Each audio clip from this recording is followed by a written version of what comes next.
It's all about finding a very difficult fish and fooling him into taking a fly that you tied yourself. That's how we decided we really have to write a book on the use of pheasant tails for simple yet effective and efficient fly patterns.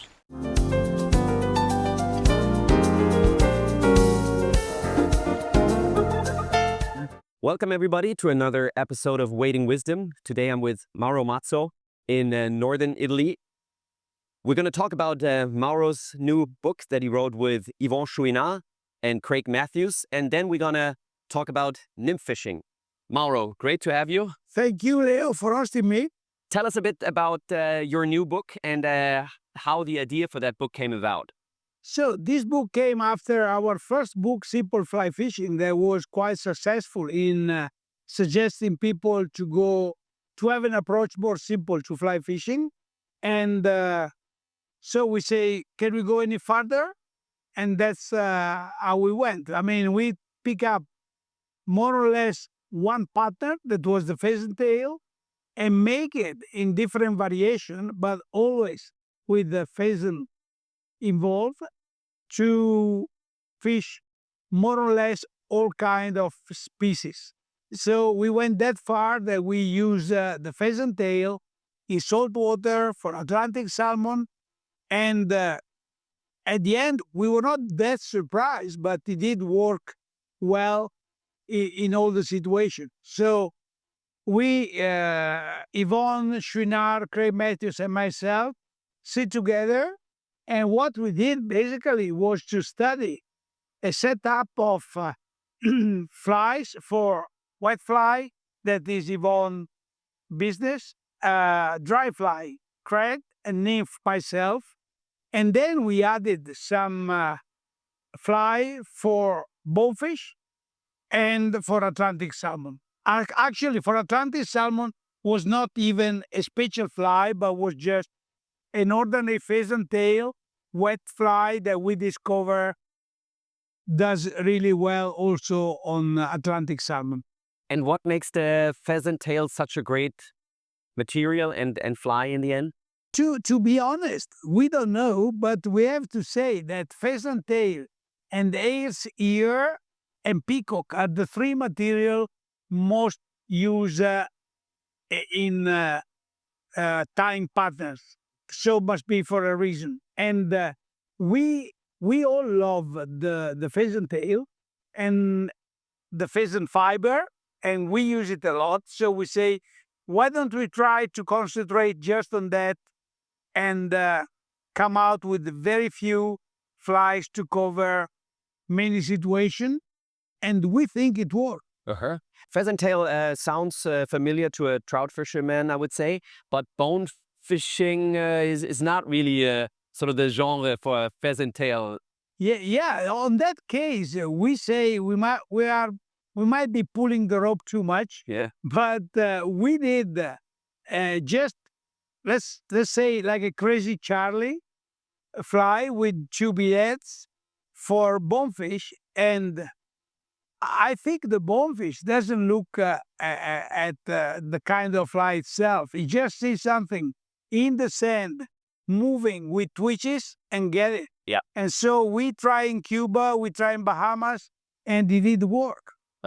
And do you think pheasant tail would also work for a streamer to fish in a river, for example? Oh yeah, I mean, small streamer, of course. You cannot tie huge streamer with a pheasant tail, but small streamer with the pheasant tail are very effective.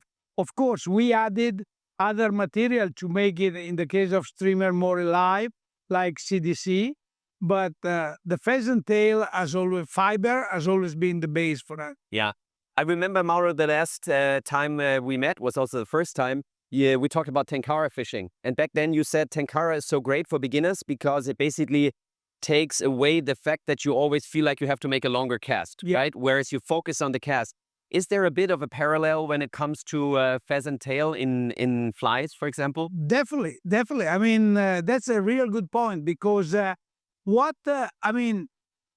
maybe talking about fishing is too much saying a message, but our suggestion is concentrate on the water, on the fish, on the current, on the light, more than on the fly. because we think that on fly fishing, there has been too much attention uh, about finding the right fly rather than starting from the right spot, the right time, studying the habit of the fish that are much more important on our idea. Yeah, I would agree. I often find people that when they're at the river and they don't start catching fish immediately, they keep on changing flies.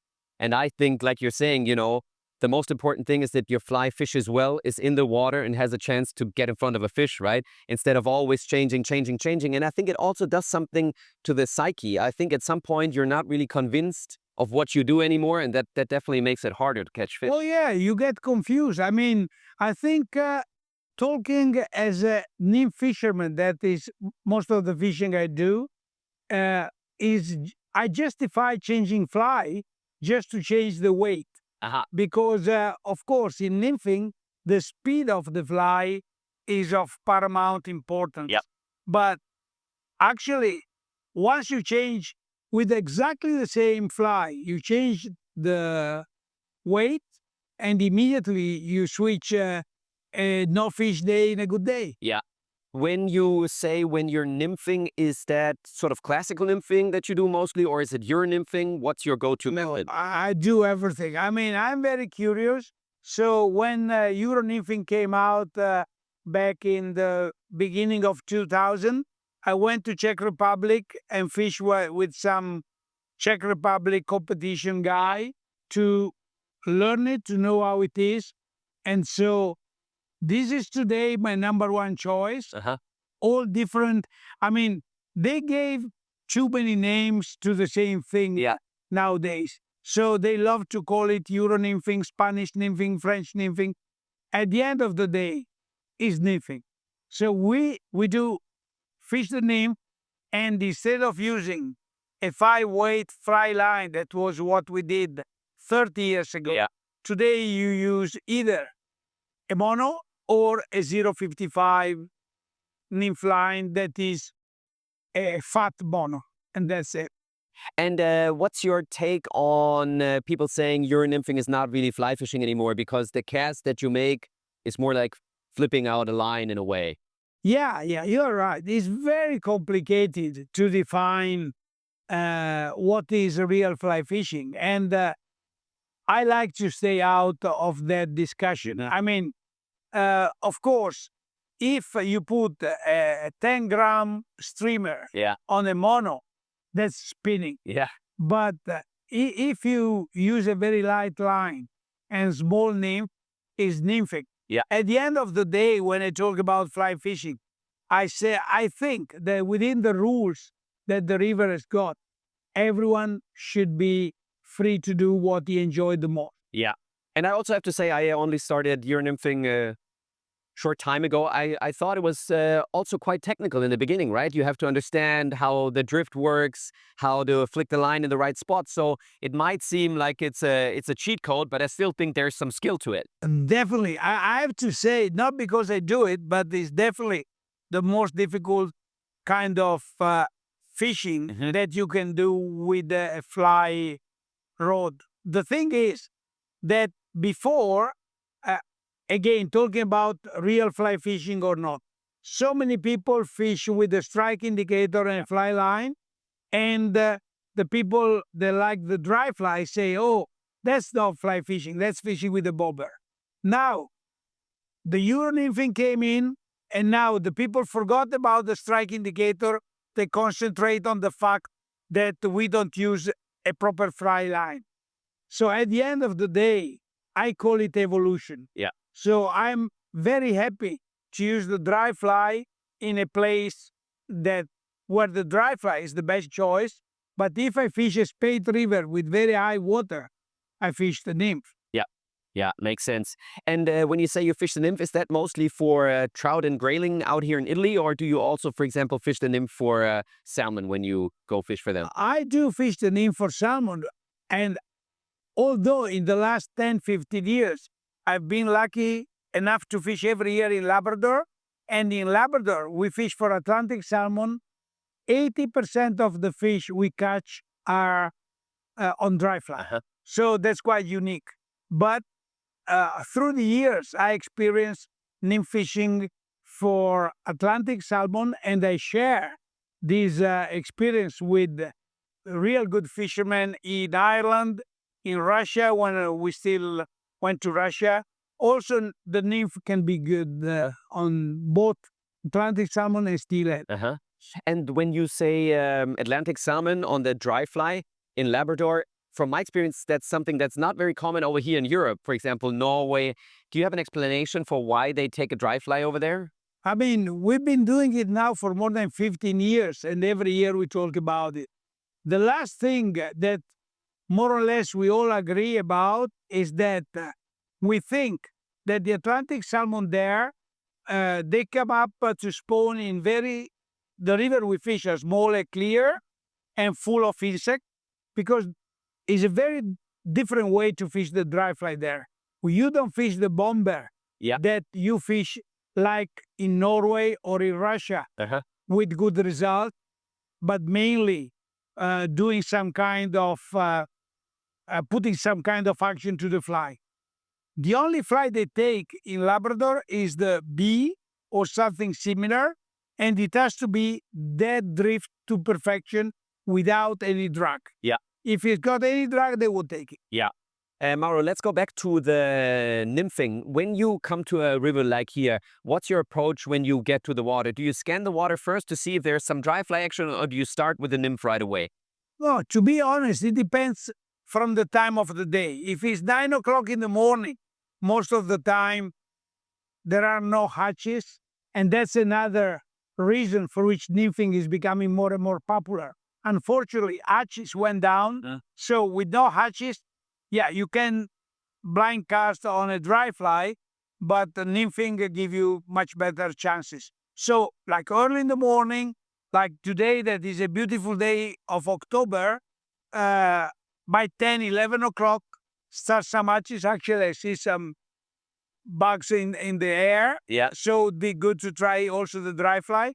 But early in the morning or with cold water or with high water, my first choice is always the nymph. Yeah.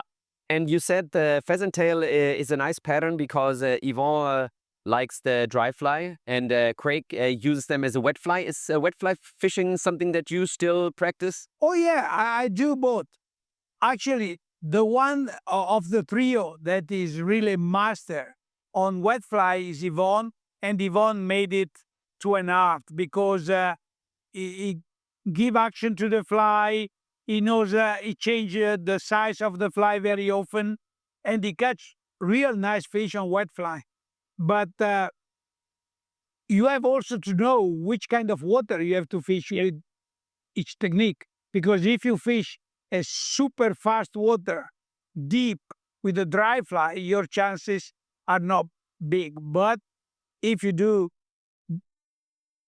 dry fly on a nice flat place like this one, is perfection. Yeah.